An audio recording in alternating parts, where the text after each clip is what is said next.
Hey guys, 7th here. I got hit with a stomach bug over the weekend. I'm still not quite over it, but I went ahead and recorded a whole ton of footage today and then dropped the wife off at the airport because she's going to visit some family out of town.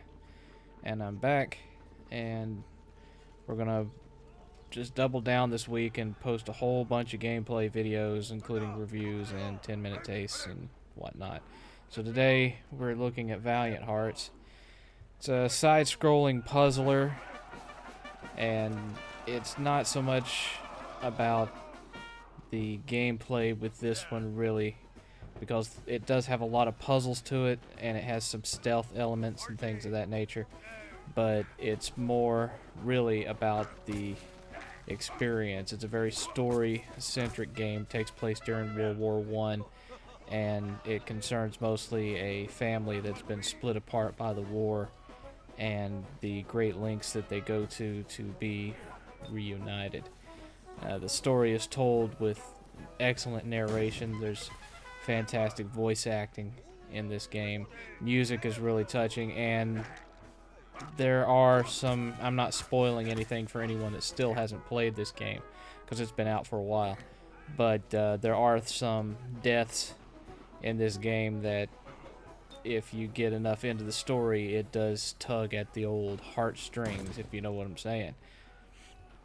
Now, as far as the gameplay goes, there's various different elements. You have to learn how to throw grenades, you have to learn how to throw sticks, you have to sneak up on people and hit them from behind, and later on in the game you acquire a dog companion, and this dog companion, you can have him go fetch things for you. You can have him set off switches. You can send him through passages that you couldn't reach. He comes in really handy as far as solving some of these puzzles. In fact, he's a necessity for solving a lot of them. There's other things that you have to do. You have to dig trenches with a shovel, and a lot of the puzzles remind me of that game Scribblenauts, because in Scribblenauts you'll come across characters that have little bubbles over their heads that you have to find this for them, or you have to do that for them to make them happy before they'll move on, let you move on to the rest of the game. Well, it's kind of the same thing here. You'll have people that want a glass of water, or they want wine, or they want this, or they want that. They want the band to play a song, and so you have to go and make these things happen before they'll get out of your way so you can move on to the next area.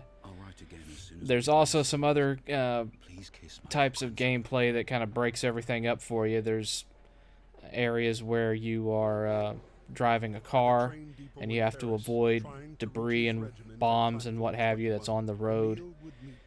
Later on, you get to play as a nurse, and when playing as a nurse, you'll find various people that have been injured, and once you find the appropriate items to heal them, you go into this little rhythm-based mini-game where it's basically blips on a life force meter, and you have to hit the corresponding button with the little blips on the piece of paper as the piece of paper scrolls by. And then the farther you get into the game, the more complex those little mini games are as far as how fast they're moving and what different combinations of buttons you have to hit. So that can be a bit of a challenge. There's nothing in the game for me so far that was super hard. There is a hint system, but I haven't really had to use it. The hint system is timed, so if you get stuck in one general area, then a timer will appear, and after 60 seconds the first clue will hit, and if that doesn't solve it for you, then another 60 seconds goes by and the second clue, and for all the hardest puzzles in the game, it'll offer you 3 clues that you can use to figure it out if you can't figure it out on your own. Now, I'm not quite through the entire game. I'm fairly far into it, I think, based on everything that's happening. Again, I'm not going to spoil the plot for people that have not played it yet, but I think I've seen enough of the mechanics and the way this game works to be able to give you a good synopsis. Like right here, you had this little puzzle that you had to do to save your friend from being harassed by other soldiers. So you had to do all those different little tasks to get the steam to knock them out of the way, and ring the bell to get the other guys out of the way. That's typical of what the kind of gameplay that you'll see.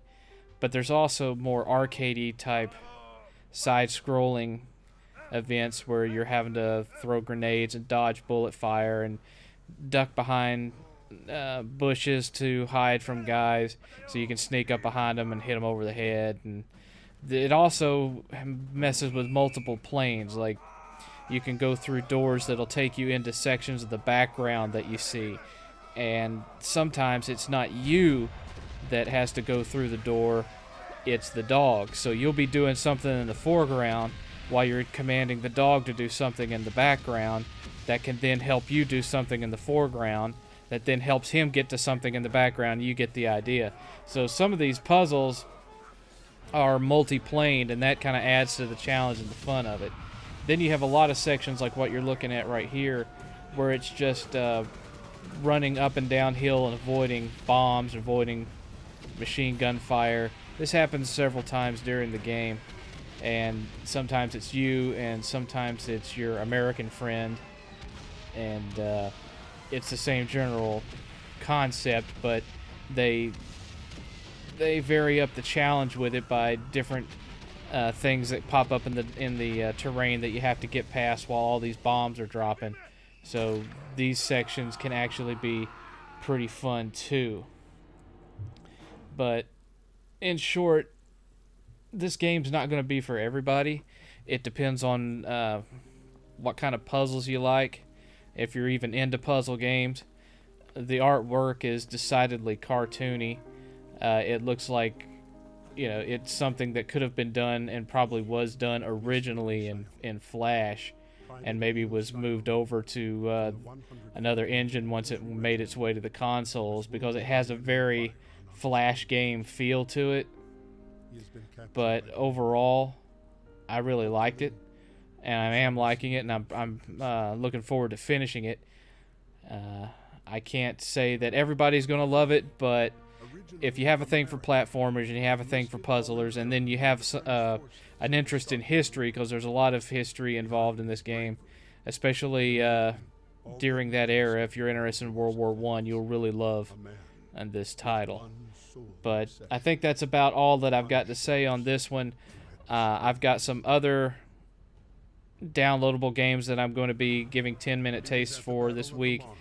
I'm going to be posting a full AAA review tomorrow and another AAA review later on in the week. I'm just trying to catch up for the time that I was gone last week, and all of that's coming by the end of the week. May even throw up some extra stuff on Saturday simply because I'm going to have more time. So sorry that I've been sick. It just seems like a lot of stuff's hit me all at once in the last few weeks, and I apologize for that. But this being the towards the end of the winter season, this is usually when I get hit with the various bugs that I catch every year, so that's my bad. Anyway, I think this will about do it for this one. Again, it's free on the PlayStation Network if you have PS Plus. It's this month, so hurry up and download it while you got the chance. Again, this is Valiant Hearts. I almost said Vandal Hearts. You old PlayStation 1 fans will know what that is. But anyway, this is Valiant Hearts, and I recommend it. Thumbs up. This is 7th.